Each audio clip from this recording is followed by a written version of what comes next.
వేటన్ news కి స్వాగతం. బులెటిన్ల ముందుగా హెడ్లైన్స్ చూద్దాం. Jal Jeevan mission workshop ప్రారంభించిన రాష్ట్ర ఉప ముఖ్యమంత్రి శ్రీ పవన్ కళ్యాణ్.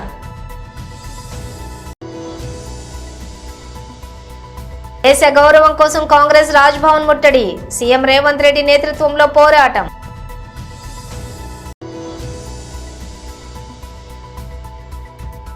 ఆటో నడుపుతూ అసెంబ్లీకి వెళ్తున్న మాజీ మంత్రి ఎమ్మెల్యే కేటీఆర్.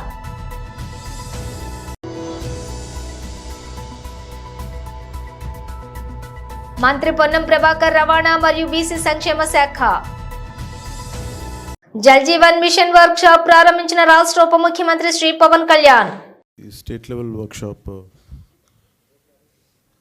జల్ జీవన్ మిషన్స్ ఇంప్లిమెంటేషన్కి సంబంధించి ఈ స్టేట్ లెవెల్ వర్క్ షాప్కి వచ్చేసిన 26 జిల్లాల నుంచి వచ్చిన సూపరింటెండెంట్ ఇంజనీర్స్కి, ఎగ్జిక్యూటివ్ ఇంజనీర్స్కి, అలాగే ఇక్కడికి వచ్చిన మీడియా సన్నిహితులకి నా హృదయపూర్వక నమస్కారాలు. వేదిక పైన నాతో పాటు ఆసీనులైన Shri Shashibhushan garu, principal secretary, Panchayati Raj rural development, rural water supply వారికి,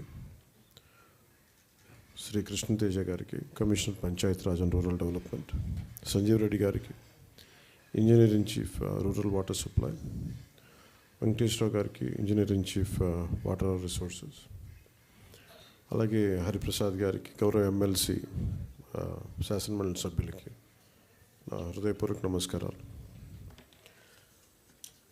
ఈ జల్ జీవన్ మిషన్ ఈ రోజున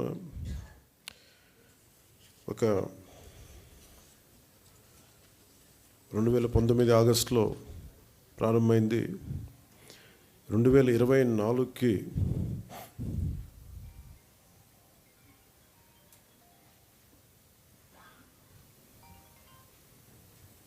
క్షమించాలి 2024కి దీన్ని మరింత బలోపేతం చేయాలని. ఇప్పటిదాకా జల్ జీవన్ మిషన్ కేవలం నీటిని అందించడం దాని వరకే అంతవరకు పరిమితమైంది. ఇది గౌరవ ప్రధానమంత్రి శ్రీ నరేంద్ర మోదీ గారి కళ. ఇది కనీసం రోజుకి ఒక 55 లీటర్లు నీళ్లు సగటున మనిషికి ఇవ్వాలి అని, అది కూడా పరిశుభ్రమైన నీరు ఇవ్వాలి అనేది అల్టిమేట్ గోల్. ఏంటంటే జల్ జీవన్ మిషన్కి సంబంధించి నిరంతరం నీటి సరఫరా ఉండాలి ప్రతి ఒక్కరికి అనేది ఆకాంక్ష, ఆశయం. దాంట్లో కనీసం ముందస్తుగా కనీసం 55 లీటర్లు కనీసం ఇవ్వాలి అనేది ఆకాంక్షతోటి స్టార్ట్ అయింది.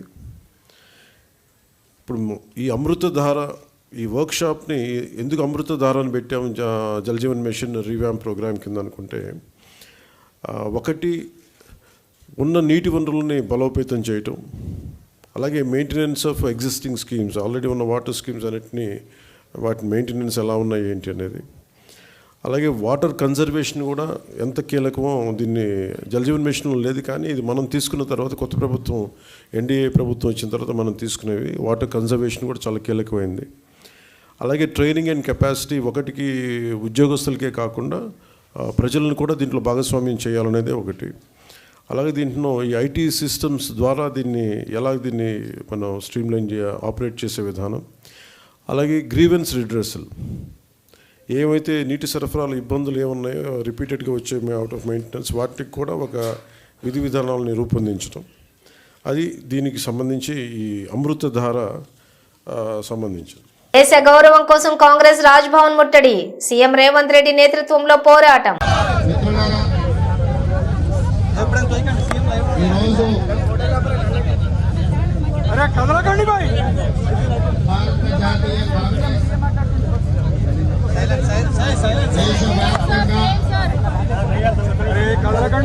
ప్రధాని అనుబంధం ప్రపంచ దేశాల ముందు మన దేశం యొక్క పరువు ప్రతిష్టను తాకట్టు పెట్టి ఈ రోజు గౌరవాన్ని కల్పించి ప్రపంచ దేశాల ముందు భారతదేశ వ్యాపార వ్యవస్థలు అవినీతిలో కూరుకుపోయి ఈ దేశంలో అనుమతులు తీసుకోవాలన్నా, ఈ దేశంలో వ్యాపారాలు చేయాలన్నా లంచాలు ఇవ్వాల్సిన పరిస్థితి వచ్చింది అని చెప్పి 75 సంవత్సరాలు కాంగ్రెస్ పార్టీ కష్టపడి ఈ దేశం యొక్క ప్రతిష్టను పెంపొందిస్తే అదాని ప్రధాని ఇద్దరు కలిసి ప్రపంచం ముందు మన పరువు తీసింది. దీనికి సంబంధించి అమెరికా దేశంలో foreign corruption practice act FCPA చట్ట ప్రకారం అమెరికాకు సంబంధించిన సంస్థలతో పాటు అదాని వ్యాపార సంస్థలు లంచాలు ఇవ్వజూపి లంచాలు ఇచ్చిండ్రు, చట్ట ప్రకారం చర్యలు తీసుకోమని అమెరికన్ విచారణ సంస్థ FBI నివేదికలు ఇవ్వడమే కాకుండా అక్కడ చర్యలు చేపట్టడానికి అక్కడి ప్రభుత్వం పూనుకున్నది. ఆ సందర్భంలో దేశ పరువును ప్రతిష్టను మంటగలిపిన అదాని మీద విచారణ జరగాలి. ఈ విచారణ జాయింట్ పార్లమెంటరీ కమిటీ నేతృత్వం వహించాలి అని కాంగ్రెస్ పార్టీ అధ్యక్షుడు మల్లికార్జున్ ఖర్గే గారు, లోక్సభలో ప్రధాన ప్రతిపక్ష నాయకుడు శ్రీ రాహుల్ గాంధీ గారు డిమాండ్ చేయడమే కాకుండా లోక్సభ రాజ్యసభలో ఈ అంశాన్ని ప్రస్తావించి ప్రధానమంత్రిని భారత ప్రభుత్వాన్ని నిలదీసి అడిగిన కడిగిన ప్రధానమంత్రి నిమ్మకు నీరెత్తినట్టు ఉండడమే కాకుండా ఈ అంశం మీద మాట్లాడడానికి కూడా వారు ముందుకు రావడం లేదు. ఇక డీటెయిల్స్ చూస్తే అసెంబ్లీ సమావేశాల నేపథ్యంలో ఆటో డ్రైవర్లకు కాంగ్రెస్ ప్రభుత్వం ఇచ్చిన హామీలను విస్మరించిందంటూ ఆటో నడుపుతూ అసెంబ్లీకి వెళ్తున్న మాజీ మంత్రి ఎమ్మెల్యే కేటీఆర్.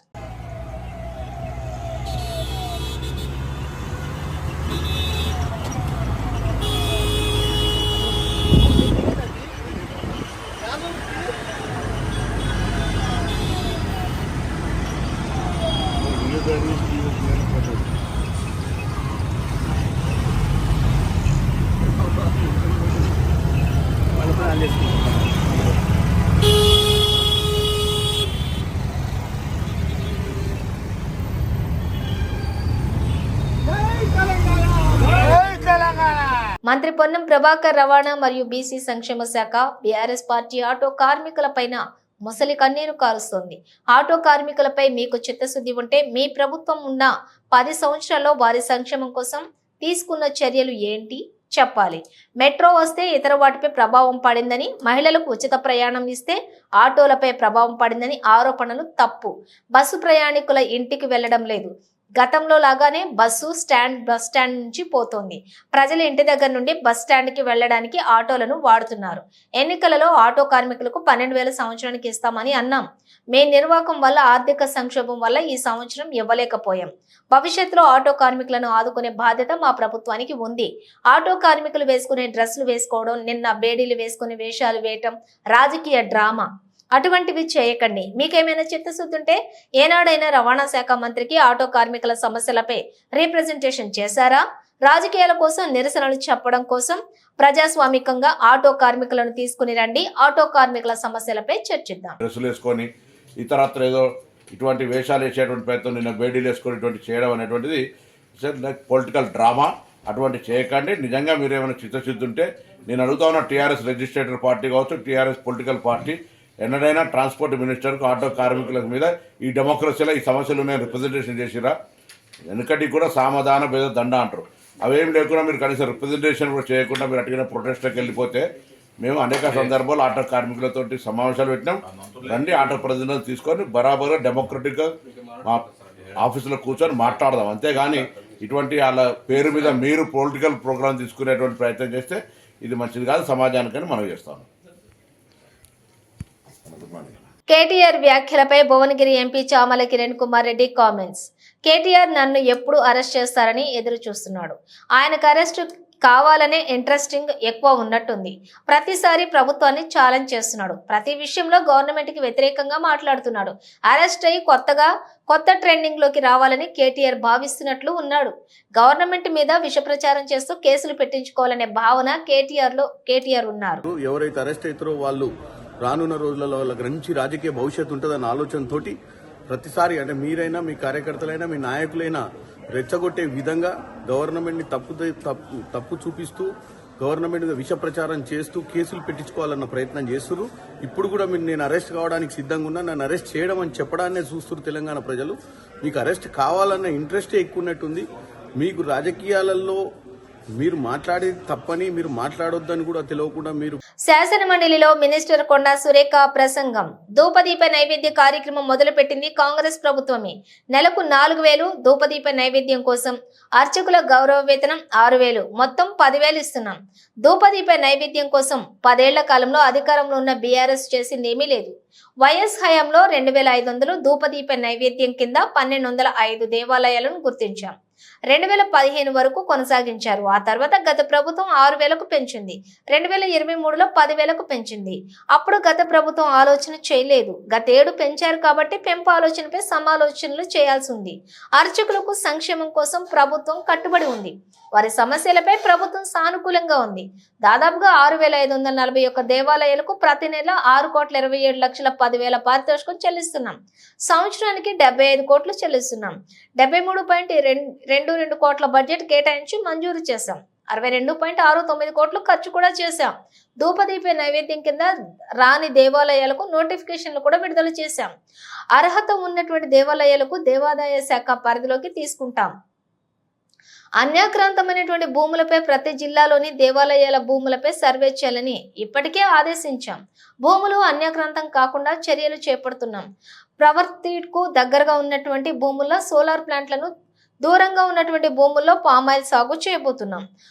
అలాగే ఆదాయ సముపార్జన చేసి దేవాలయాలను అభివృద్ధి చేస్తాం. పక్క రాష్ట్రంలోని మన ప్రభుత్వం భూములను వివరాలను సేకరిస్తున్నాం. సుప్రీంకోర్టు ఆదేశాల మేరకు అర్చకుల సిబ్బందికి సంక్షేమ నిధికి ట్రస్ట్ 1998లో ఏర్పాటు చేశారు. అర్హతలు ఉన్న వాళ్ళను తప్పకుండా ఎంపిక చేసి, దానికి ఏం బెంచ్ మార్క్ ఏం లేదు అధ్యక్ష. ఎంతమంది అప్లై చేసుకున్నా కూడా ఇవ్వడానికి సిద్ధంగా ఉంది. త్వరలోనే మేము ఆ నోటిఫికేషన్ కూడా ఇచ్చి, మీరు అన్నట్టుగా సేవాలాల్ అదేవిధంగా ట్రైబల్ వాళ్లకు కూడా మరి అవకాశము కల్పించడానికి ఈ యొక్క నియమ నిబంధనల కింద వస్తే తప్పకుండా ఇవ్వడానికి మేము సిద్ధంగా ఉన్నామనే విషయాన్ని కూడా ఈ సందర్భంగా నేను తెలియజేస్తా ఉన్నాను అధ్యక్ష. ఫలక్నుమాలోని ఎస్ఆర్ పెట్రోల్ ఎల్పీజీ పంపులో కస్టమర్ ఢీకొనడంతో క్యాషియర్, ఇతర సిబ్బందికి గాయపడ్డారు. ఇక తన కారులోని గుర్తు తెలియని వ్యక్తి పంపు చేయడానికి వచ్చిన 1,500 ఇంధనం నింపమని అడిగారని, ఆ మొత్తాన్ని చెల్లించలేదని సిబ్బంది ఆరోపించారు. నగదు చెల్లించమని క్యాషియర్ అడగటంతో వ్యక్తి అతనిని, ఇతర సిబ్బందిని కొట్టి పారిపోయాడు. ఫలక్నుమా పోలీసులకు ఫిర్యాదు చేశారు. అనంతరం ఘటనా స్థలాన్ని సందర్శించారు.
जितेंद्र है, ये फलकनामा डिपो के सामने पंप SR और पेट्रोल डला लिए 1500 का, मार दिए बोल के गाड़ी ले भगा रहे तो उनका कार को लटक के सीधा गए तो मुँह पे मारे मेरे।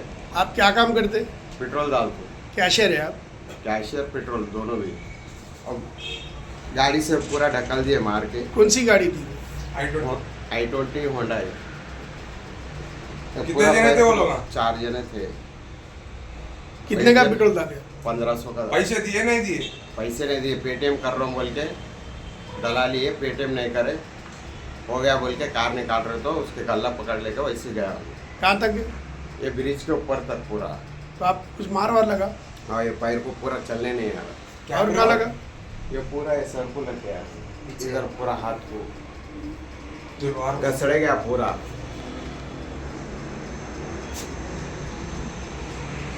पूरा पूरा रोड पूरा वहाँ तो यहाँ से वहाँ तो पूरा घसड़ गया, वो स्पीड में भगा रहा था। 900 करा पुलिस को। పనిచేస్తున్న అవుట్ సోర్సింగ్ కార్మికుల మార్చకపోతే పెద్ద ఉద్యమమే చేపడతామని యూనియన్ అధ్యక్షులు నారాయణ హెచ్చరించారు. కార్మికుల కేటగిరీ మార్చి తక్షణమే వేతనాలు పెంచాలని ఆయన డిమాండ్ చేశారు. జలమండలి అవుట్ సోర్సింగ్ ఉద్యోగుల యూనియన్ కార్యవర్గ సమావేశం హైదరాబాద్ బాగ్లింగంపల్లిలోని సుందరి అభిజ్ఞాన కేంద్రంలోని జరిగింది. ఈ సమావేశానికి ఆయన ముఖ్య అతిథిగా హాజరై సందర్భంగా మాట్లాడుతూ అవుట్ సోర్సింగ్ కార్మికులు చాలీచాలని జీతాలతో నగరంలో జీవించడం చాలా కష్టమని, వెంటనే వేతనాలు పెంచాలని రాష్ట్ర ప్రభుత్వానికి వారు విజ్ఞప్తి చేశారు. 2023లో జీవో 60 ద్వారా వేతనాలు పెంచారు. కేటగిరీ 2లో చేర్చాల్సినటువంటి కార్మికులను కేటగిరీ 1లో చేర్చడం ద్వారా ప్రతి కార్మికుడు నెలకు 4000 రూపాయలు నష్టపోతున్నారని వాపోయారు. అధికారులు తప్పిదాన్ని సరిచేసి కేటగిరీ మార్చి జీతాలు పెంచాలని అన్నారు. మీటర్ రీడర్స్, గార్డెన్స్ కు వేతనాలు పెంచాలి. ఓటీ విధానాన్ని అమలు చేయాలి. అన్ని రకాల వసతులు కార్మికులకు కల్పించి MOM విధానాన్ని రద్దు చేసి STP కార్మికులకు ప్రతి నెల 5వ తేదీన వేతనాలు చెల్లించాలని ప్రభుత్వాన్ని వారు కోరారు. చనిపోయిన వారి కుటుంబ సభ్యులకు ఉద్యోగాలు ఇవ్వాలని, త్వరలో ఎమ్మెల్యేలకు, అధికారులకు MDC వినతి పత్రాలు ఇవ్వనున్నట్లు నారాయణ వెల్లడించారు. వెంటనే సమస్యలు పరిష్కరించకపోతే బోర్డు కార్యాలయాన్ని ముట్టడిస్తామని హెచ్చరించారు. 8.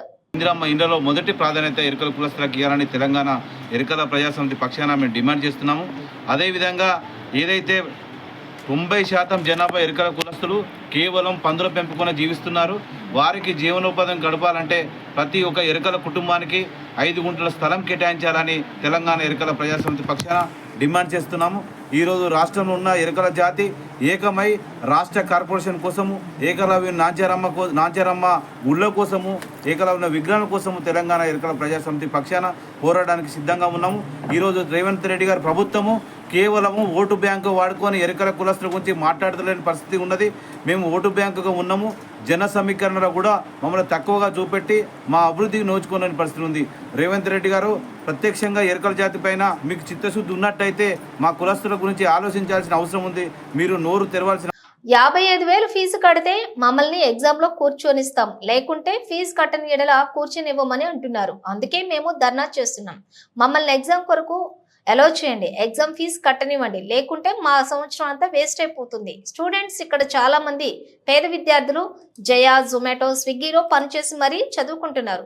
ప్రభుత్వం స్కాలర్షిప్ విడుదల చేయకపోతే అది మా వ్యవస్థ కాదు. మమ్మలను 55,000 కట్టమనటం సబబు కాదు. అది మీకు మరియు ప్రభుత్వం మధ్య సమస్య. మమ్మల్ని మిగతా ఫీజు కట్టమనటం సరికాదు.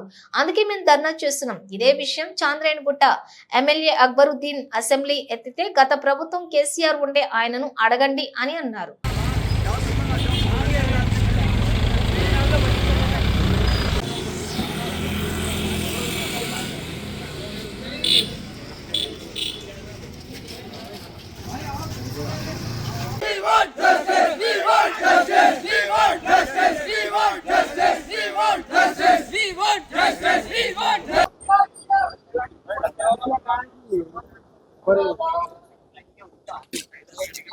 चलो भाई, पढ़ लो पूरे इधर।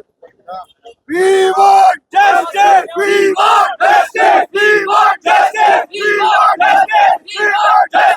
ప్లేస్మెంట్ కా భీ బోల్ మేమందరం ISLM students, ISLM engineering final year students. ఈ రోజు మా కాలేజ్ లో అందరికి ఎగ్జామ్ ఫీజు కట్టని ఇస్తలేరు. ఏమంటే ఐఎస్ఎల్ ఇంజనీరింగ్ కాలేజ్ ఈ ఎగ్జామ్ ఫీజు కట్టడానికి ఇస్తలేరు. ఎందుకంటే గవర్నమెంట్ నుంచి మాకు స్కాలర్షిప్ రాలే. ఎందుకు వస్తలేదు స్కాలర్షిప్? అది గవర్నమెంట్ రీజన్, ఇంకా కాలేజ్ ఇద్దరి మధ్యది ఇష్యూ. అది కాలిపిలిగా స్టూడెంట్స్ ఫ్యూచర్ ఖరాబ్ చేయడానికి కాలేజ్ వాళ్ళు ఇప్పుడు 30,000 పే చేసి ఎగ్జామ్ ఫీ 55,000 పే చేయమంటారు. ఇప్పుడు పే చేసి ఎగ్జామ్ ఈఎఫ్ జనరేట్ చేస్తూ ఉంటారు. లేకపోతే వాళ్ళ ఈఎఫ్ జనరేట్ చేయాలంటారు. ఈఎఫ్ జనరేట్ కాకపోతే హాల్ టికెట్స్ రావు పిల్లలకి హాల్ టికెట్స్ రాకపోతే వాళ్ళు ఒక సెమిస్టర్ కాదు ఒక ఇయర్ మొత్తం డ్రాప్ అయిపోతుంది వాళ్ళది. వాళ్ళు డిటైన్ అయ్యి మళ్ళీ ఇంకొకసారి అడ్మిషన్ తీసుకొని ఫైనల్ ఇయర్ ఇంకొకసారి అటెండ్ చేయాల్సి వస్తుంది వాళ్ళకి. అయితే మాకు ఆటో డ్రైవర్లకు సంఘీభావంగా ఆటోల్లో అసెంబ్లీకి వచ్చిన బీఆర్ఎస్ ఎమ్మెల్యేలు ఇప్పటి వరకు 93 మంది ఆటో డ్రైవర్లను ఆత్మహత్యలకు పాల్పడ్డట్లుగా తెలుస్తోంది. గత అసెంబ్లీ సమావేశాల్లోనే ఆత్మహత్య చేసుకున్న ఆటో డ్రైవర్ల జాబితాని ఇచ్చాము. అయినా రాష్ట్ర ప్రభుత్వానికి దున్నపోతు మీద వాన పడ్డట్టే ఉంది. ఆటో డ్రైవర్లకు సంవత్సరానికి ఇస్తామన్నటువంటి 12,000 వెంటనే ఇవ్వాలి. ఆటో డ్రైవర్లు ఎవరూ ఆత్మహత్యలకు పాల్పడొద్దు. బీఆర్ఎస్ పార్టీ మీకోసం పోరాడతాం. మేడ్చల్ జిల్లా గట్కేసర్ పిఎస్ పరిధి ఔటర్ రింగ్ రోడ్డుపై మనీ హ్యాండ్ ఛాలెంజ్ పేరుతోటి డబ్బులు వెదజల్లుతో న్యూసెన్స్ క్రియేట్ చేస్తున్న భానుచందర్ అనే యూట్యూబర్ ను గట్కేసర్ పోలీసులు అరెస్ట్ చేశారు. గట్కేసర్ పిఎస్ లో Malkajgiri ACP Chakrapani press meet నిర్వహించారు. ఈ సందర్భంగా ఏసీపీ మాట్లాడుతూ హైదరాబాద్ బాలానగర్ కు చెందిన రాయలాపురం భానుచందర్ అనే వ్యక్తి గట్కేసర్ వద్ద ఔటర్ రింగ్ రోడ్డుపై తన సోషల్ మీడియా అకౌంట్ ద్వారా వీడియో తీస్తూ కరెన్సీని ఔటర్ రింగ్ రోడ్డుపై చెట్ల పొదల్లో విసిరేస్తూ వచ్చి తీసుకోమని మనీ హంట్ ఛాలెంజ్ చేస్తున్నాడని అన్నారు. ఓఆర్ఆర్ సిబ్బంది ఫిర్యాదు మేరకు బిఎన్ఎస్ సెక్షన్ 179 నేషనల్ యాక్ట్ కింద 1956 ప్రకారం భానుచందర్ను అరెస్ట్ చేసి దర్యాప్తు చేస్తున్నట్లుగా ఏసీపీ చక్రపాణి తెలిపారు. చాలా మంది మీరు అన్నట్టు ఆత్మహత్యలు కూడా చేసుకుంటున్నారు. అవన్నీ అప్పులు చేసేసి కూడా లోన్ యాప్స్ ద్వారా కూడా అప్పులు తీసుకొని అప్పు చేసేసి వాటిని తీర్చలేక వాళ్ళు సూసైడ్లు కూడా చేసుకుంటా ఉన్నారు. కాబట్టి మేమంతా యూత్కు పబ్లిక్ అందరికీ మేము అప్పీల్ చేయడం అంటే వీళ్ళందరికీ ఇటువంటి వీడియోస్ని మీరు ఎంకరేజ్ చేయకుండా ఉంటే బాగుంటుంది. వాళ్ళకి ఏంటంటే మెయిన్గా వాళ్ళకు వ్యూస్ రావాలా. వ్యూస్ తర్వాత షేర్స్ ఇవన్నీ వస్తే లైక్స్ షేర్స్ వస్తే వాళ్ళకు మనీ వస్తుంది. ఎంత ఎక్కువ వస్తే వాళ్ళకి మనీ వస్తుంది. కాబట్టి వాళ్ళు ఈ విధంగా అంటే రాంగ్ ట్రాక్లో పోతా ఉన్నారు. కాబట్టి యూట్యూబర్స్ కూడా మేము అప్పీల్ చేస్తా ఉన్నాం. మీరు ఇలాంటి చెడు మార్గంలో సంధ్య థియేటర్ లో జరిగిన తొక్కిసలాటలో గాయపడిన శ్రీతేజ్ హెల్త్ కండిషన్ వైద్యులను అడిగి తెలుసుకున్నాను. అబ్బాయి కండిషన్ క్రిటికల్ గానే ఉంది. అబ్బాయి కాన్షియస్ లో లేడు. ట్రీట్మెంట్ గురించి వైద్యుల్ని అడిగితే ఎప్పుడు కోలుకుంటాడో చెప్పలేము అంటున్నారు. అందరూ అల్లు అర్జున్ కలుస్తున్నారు, కానీ అసలు కలవాల్సింది గాయపడిన శ్రీతేజను. అల్లు అర్జున్ అరెస్ట్ కాంగ్రెస్ పార్టీ ముఖ్యమంత్రి రేవంత్ రెడ్డి చేయించారని ప్రచారం చేస్తున్నారు. ఇలాంటి అవాస్తవ ప్రచారాలకు సినిమా వాళ్ళు బంద్ పెట్టాలి. రేపు మండలిలో ఈ విషయంపై మాట్లాడతాను. అందుకే ఈ రోజు శ్రీతేజ్ కుటుంబ సభ్యులను కలిసి ఆరోగ్య పరిస్థితి తెలుసుకున్నాను. పుష్ప 2కు భారీ కలెక్షన్లు వచ్చాయని విన్నాను. అందులో 10% అయినా శ్రీతేజ్ కుటుంబానికి ఇవ్వాలి. ఇక మీదట బెనిఫిట్ షో విషయంలో ప్రభుత్వం ఓ నిర్ణయం తీసుకుంటుంది. శ్రీతేజ్ త్వరగా కోలుకోవాలని ప్రార్థిస్తున్నాను.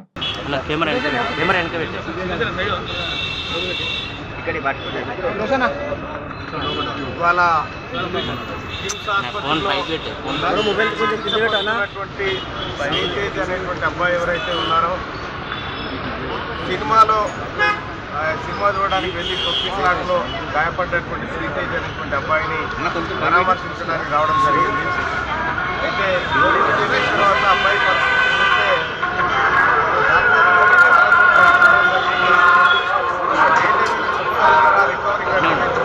ఇది ఏడాది పట్టొచ్చు, 4 ఏళ్ళు పట్టొచ్చు, ఎన్ని రోజులైనా పట్టొచ్చు అని చెప్పి వాళ్ళు చెప్తా ఉన్నారు. అబ్బాయి కంప్లీట్గా అంటే కాన్షియస్లో లేడు. కేవలం మనిషి మాత్రమే కలుగుతా ఉన్నారు తప్ప కూడా అతను బ్రెయిన్ కి మేజర్ గా డ్యామేజ్ అయినట్టుగా. బులెటిన్ ముగించే ముందు హెడ్లైన్స్ మరోసారి. Jal Jeevan mission workshop ప్రారంభించిన రాష్ట్ర ఉప ముఖ్యమంత్రి శ్రీ పవన్ కళ్యాణ్.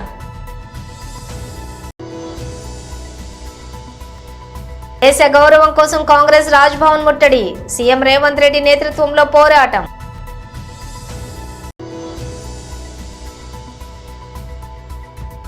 ఆటో నడుపుతూ అసెంబ్లీకి వెళ్తున్న మాజీ మంత్రి ఎమ్మెల్యే కేటీఆర్.